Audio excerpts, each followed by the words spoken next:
Pinasagad. Masakit na. Okay. Naabot na niya yung kanyang... Naabot mo na ha? Tuturo.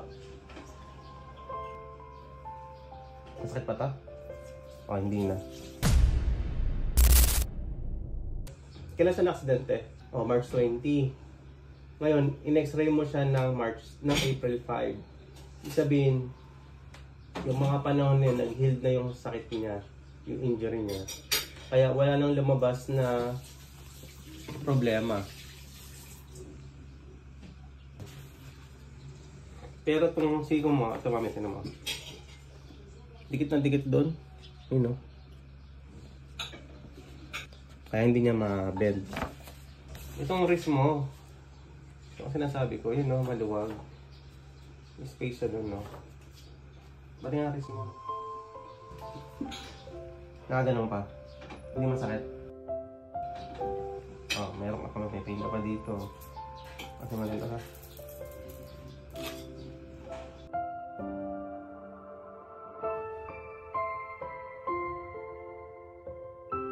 Okay. Yung tuturo. Tignan. Ayun yung pinakamasakit. Ito. Kung sabi yan, problem mo nandito. Kapag ginaganto, masakit siya. 1 to 10, rate mo yung sakit. 10 ang pinakamasakit. Mga 7 po. Mga 7.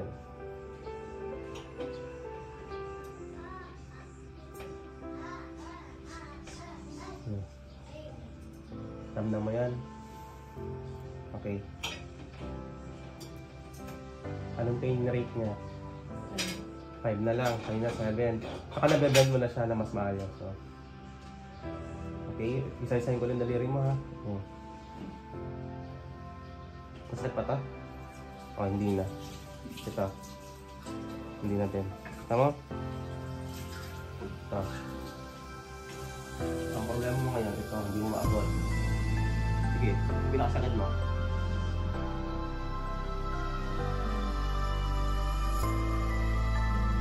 Pinasagad? Masakit na. Pain rate? Mga 8. Wala. Okay. So kaya di mo siya maano, inis alignment to dito. Okay, hindi ka mabend eh.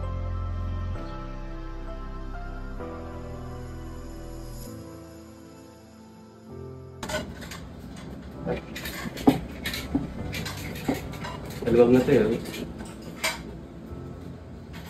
Wala. Okay. Naabot na niya yung kanyang... Naabot mo na ha? Basta pa, try. Lagi mong gagawin yan. Ipilit mo abutin yan ha, kasi yung motion yan ha. Okay. Yung bra mo sa likod. Yung bra sa likod. Okay, naabot na niya yung bra niya sa likod. Kailan nga nangyari itong aksidente mo?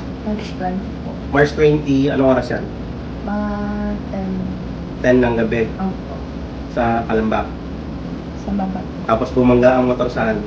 Sa may barrier po. Barrier. Diretso pababa. Okay, diretso pababa. Dahil? Matarek. Palusong yun, di ba? Palusong.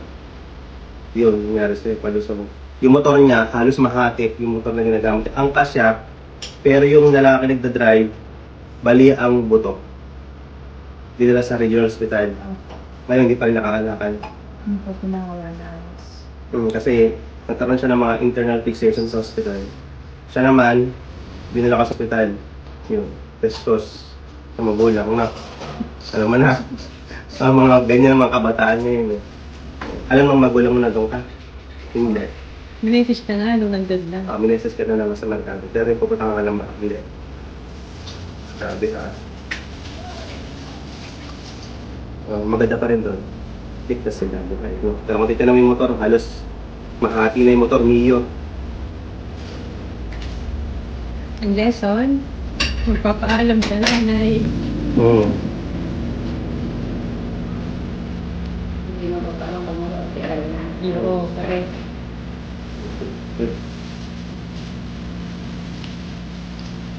Ayos. Ano sabi mo?